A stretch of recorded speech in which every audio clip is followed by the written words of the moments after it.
Sejumlah warga membudidayakan mangrove di Tambak Lorok, Semarang Utara, Jawa Tengah. Pendayagunaan tumbuhan bakau ini bertujuan untuk mengurangi dampak abrasi.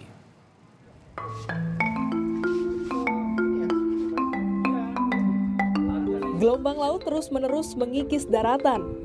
Bagi sebagian warga yang tinggal di pesisir pantai, hal ini adalah ancaman. Mayoritas warga Tambak Lorok, Semarang, Jawa Tengah berprofesi sebagai nelayan dan pesisir pantai adalah tumpuan hidup. Sejumlah fenomena alam seperti abrasi, rob, hingga penurunan tanah sudah biasa bagi mereka.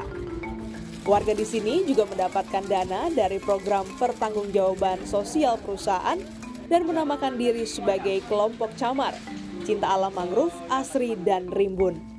Kelompok ini fokus menghijaukan kembali pesisir Tambak Lorok, Gayamsari, Kota Semarang. Hutan mangrove menjadi benteng pertahanan warga pesisir karena mampu menyimpan karbon 5 kali lebih banyak dari hutan tropis dataran tinggi.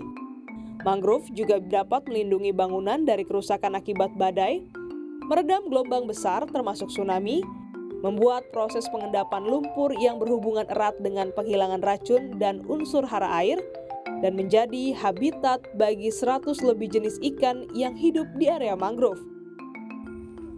Fokus aktivitas mereka adalah menghijaukan wilayah pesisir dengan menanam lebih dari 170.000 bibit dari 5 jenis mangrove di lahan seluas 2 hektar.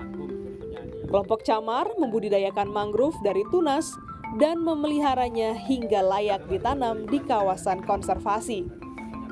Selain itu, kelompok camar juga membuka wisata jelajah hutan bakau Semarang di Mangrove Edu Park Tambak Rejo. Bagi wisatawan yang ingin menikmati hutan bakau, bisa menggunakan perahu motor dengan perjalanan selama 5 menit. Nah, ini kapalnya udah dimatiin, kita udah mendekati tempat budidaya mangrove-nya. Kita bisa lihat tinggi-tinggi banget. Dari tadi yang kecil di polybag, ini udah siap bisa menghalau gelombang. Kita akan lihat nanti ke dalam ya gimana. Di hutan mangrove Tambak Rejo ini ditanam berbagai macam jenis mangrove. Pengunjung akan mendapatkan satu jenis pohon mangrove untuk ditanam. Kisaran hampir 10 tahun, Mbak. Kami memang tanaman mangrove itu agak lama untuk pertumbuhannya. Saya menyampaikan hampir sama dengan kayu jati yang di pegunungan. Selama ada penguatan-penguatan di bawahnya itu akhirnya masih bisa bertahan. Kalau sering kena dampak air pasang, gelombang yang besar, itu juga bisa mengurangi dampak-dampak abrasi sehingga ombak besar tuh. Upaya menanam mangrove ini diharapkan dapat mengurangi dampak ganasnya gelombang air laut. Menjaga lingkungan bukan hanya angan-angan, melainkan tindakan.